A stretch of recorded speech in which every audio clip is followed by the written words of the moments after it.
So I spent 11 years in academia as a sex researcher, and I still have absolutely no idea why anyone thinks there are 71 different genders. Let me get one thing out of the way. Gender is binary, and it is not a social construct. That should really be the end of my talk today. But as I'm sure you know, by virtue of being here, we are drowning in misinformation on this subject. Biological sex is either male or female, based on our reproductive functions. Gender, on the other hand, is how we feel, whether we feel masculine or feminine in relation to our biological sex. When sperm fertilizes an egg at conception, the baby will be either female or male, and biology will dictate hormonal exposure in utero and the child's resulting gender identity as well. For over 99% of us, our biological sex is our gender identity. So if we want to talk about things from a scientific perspective, there are only two sexes and there are only two genders.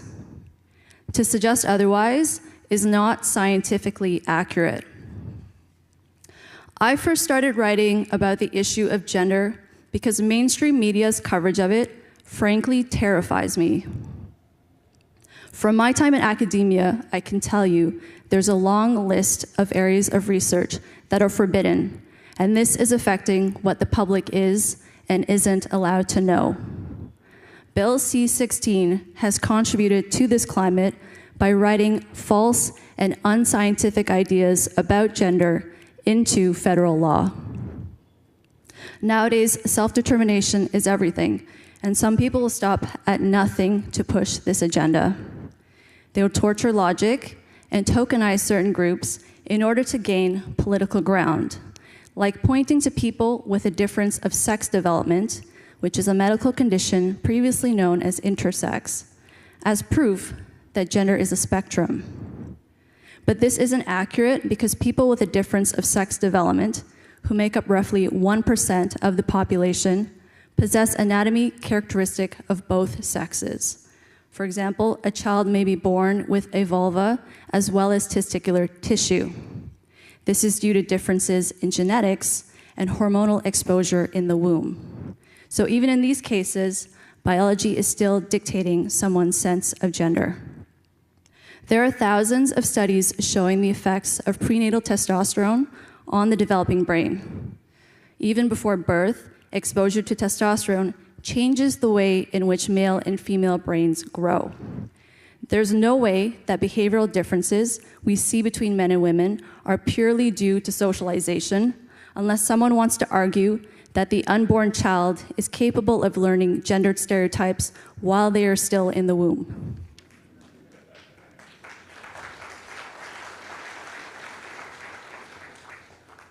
The bottom line is, environment plays a role in shaping us, but it can't override biology.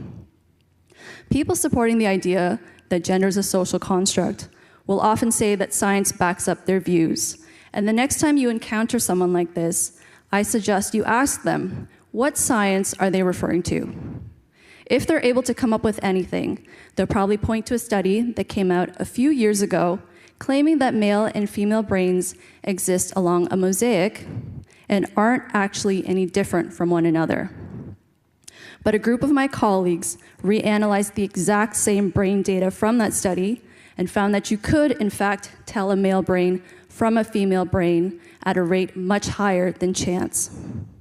What's disappointing is that the media promoted the first study to no end because its findings were flashy and politically correct. But they refused to cover the second study because apparently being scientifically accurate isn't as lucrative.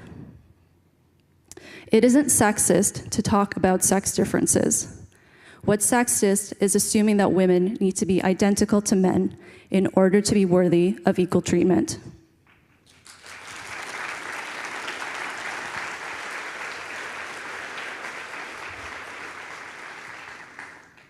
Defending biology nowadays gets you called not only alt-right and misogynistic, but a transphobic bigot too. And so this brings me to the hate speech part of my talk. People can identify however they like, but none of these identity labels are based in any science at all. That goes for being gender non-binary, gender neutral, agender, bigender, pangender, gender fluid, gender free, or moon gender, just to name a few. Just wait. All of these labels mean that you identify, to some extent, as either both genders or neither. Moon gender, I've learned, means your gender only comes out at night. And I'm not making it up, I swear.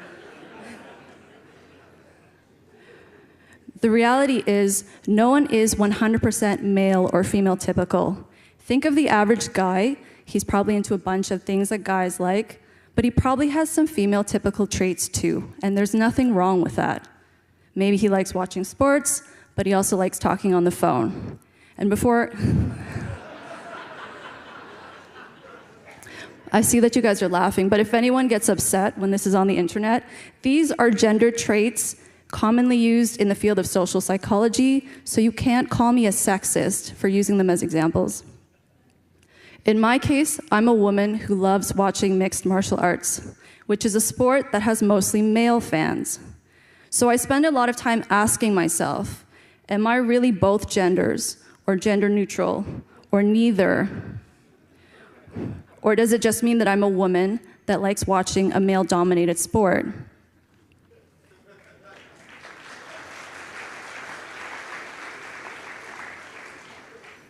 No one espousing this gender nonsense seems to have really thought it through, though, because from a practical standpoint, to say that you are both genders or neither still depends, by definition, on the concept of gender being binary. Some people might say, okay, so it's just kids on Tumblr having fun. Why, Deborah, do you have to go and rain on their parade? Well, I say it has implications for the rest of us. When we look at the education system, the Elementary Teachers Federation of Ontario teaches children that gender is not binary. As I wrote in the Globe and Mail on Monday, Ontario's most recent sex ed curriculum taught children that gender is a social construct, the result of traditional gender norms, and that some people are both genders or don't have one. The other day, someone sent me guidelines from a school board a few hours from here.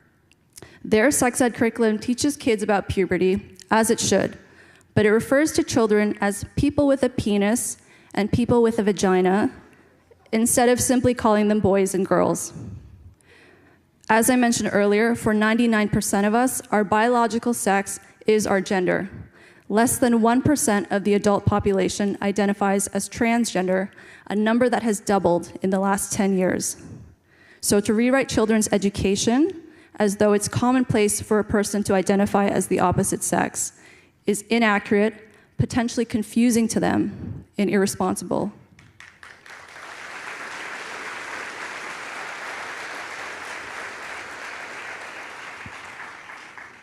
Planned Parenthood in Ottawa recently tweeted that anatomy isn't male or female, it just is. And that it's transphobic to believe otherwise.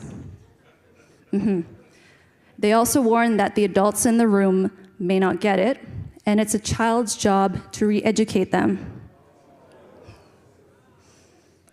Pediatricians will also have an interesting perspective going forward.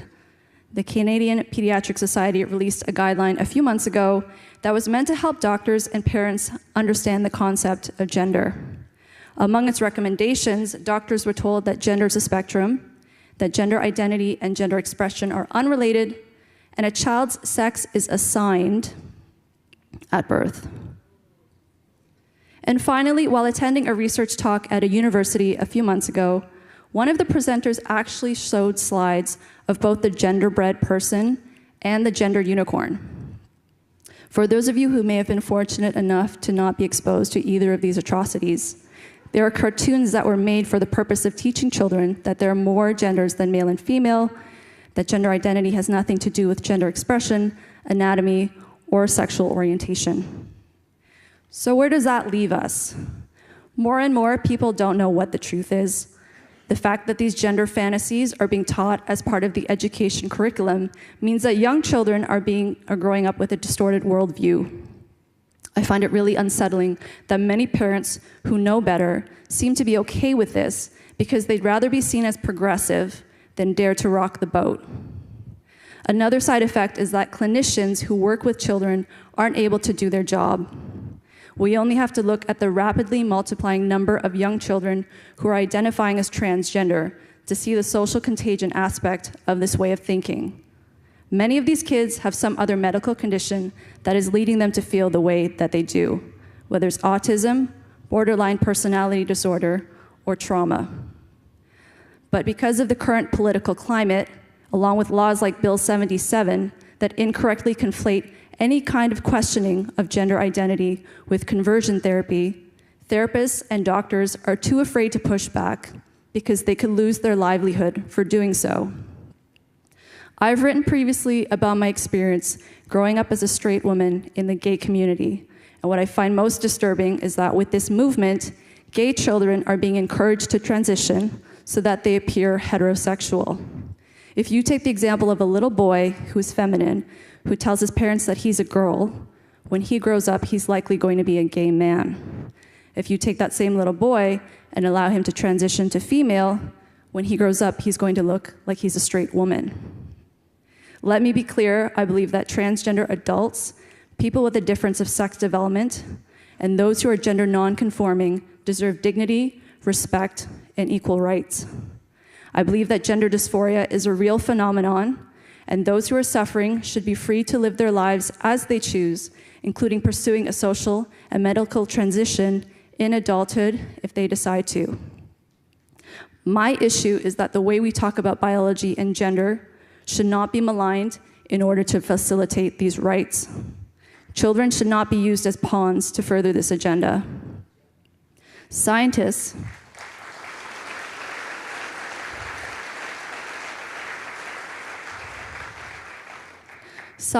should be able to do their work without interference. They shouldn't have to waste their time debating facts as obvious as how many genders there are.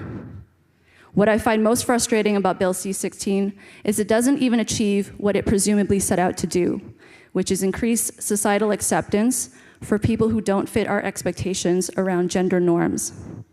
The ideology promoted by Bill C-16 only fosters resentment, shuts down meaningful discussion, and impairs our ability to understand what it means to be human. Thank you.